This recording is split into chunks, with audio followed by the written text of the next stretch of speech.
আমি যদি একটা জনপ্রতিনিধিত্বমূলক সরকার গঠন করতে পারি, আমি যদি একটা সুষ্ঠু নির্বাচন করতে পারি, সুষ্ঠু নির্বাচন করে আমি যদি ইউনিয়ন পরিষদ, উপজেলা পরিষদ, পার্লামেন্ট গঠন করতে পারি, তাহলে সেখানে আমি জনগণের কাছে জবাবদিহিতামূলক একটা ব্যবস্থা তৈরি করতে পারবো।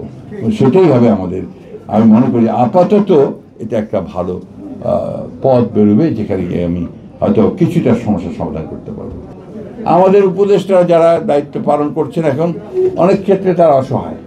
তারপরেও আমরা আশা করি যে তারা এতদিন যে চেষ্টা করেছেন, সেই চেষ্টাটা নিয়ে যারা সংস্কারের এই যে কমিশনগুলো আছে, তারা সবাই মিলে, আমরা সবাই মিলে একটা শুরু করতে পারি, যে শুরুটা দিয়ে আমরা একটা ভবিষ্যৎ, একটা একটা বাংলাদেশ যেটা বৈষম্যহীন বাংলাদেশের দিকে আমরা এগিয়ে যেতে পারবো। একটা সুনির্দিষ্ট উদ্দেশ্য, লক্ষ্য, চিন্তা ভাবনা, একটা থিওরি, সব কিছু নিয়ে এগোতে হবে। সেখানে এই যে বিচ্ছিন্নভাবে একজন গার্ডের কথা বলে তো লাভ নেই। It's a total thing. একজন কৃষকও তো আপনার পুরোপুরিভাবে তার পণ্যে মূল্য, ন্যায্য মূল্য থেকে বঞ্চিত হচ্ছে না। আজকে যে কিছুক্ষণ আগে বলেন যে ঢাকা শহরে আপনার এই ব্যাটারি চালিত রিক্সা ভরে গিয়েছে, এরপরে চলা যাবে না।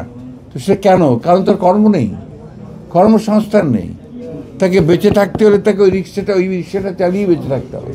সো গভর্নমেন্টকে সেই পলিসি আনতে হবে, যে পলিসিগুলোতে তার বিকল্প কর্মসংস্থানের ব্যবস্থা তৈরি হবে এবং একই সঙ্গে এই রাস্তাগুলোকে ঠিক করা সম্ভব হবে। এটাই হচ্ছে মূল কথা। এবং সব শেষ কথা যেটা, সেটা হচ্ছে যে আমাদের ঐক্যবদ্ধ থেকে এই সব কিছুর ঊর্ধ্বে উঠে, অর্থাৎ দুর্নীতির ঊর্ধ্বে উঠে আমাদেরকে আমাদের ভবিষ্যৎ তৈরি করার জন্য কাজ করতে হবে। বাংলাদেশের মানুষ পারে, বাংলাদেশের মানুষ 52-তে পেরেছে, বাংলাদেশের মানুষ 69-এ পেরেছে, বাংলাদেশের মানুষ 70-এ পেরেছে, 71-এ পেরেছে।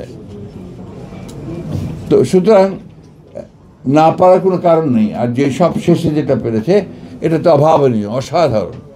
সেই ক্ষেত্রে আমার মনে হয় যে আমরা পারবো, আমাদেরকে সেই সামনের দিকে ধৈর্য ধরে এগিয়ে যেতে হবে।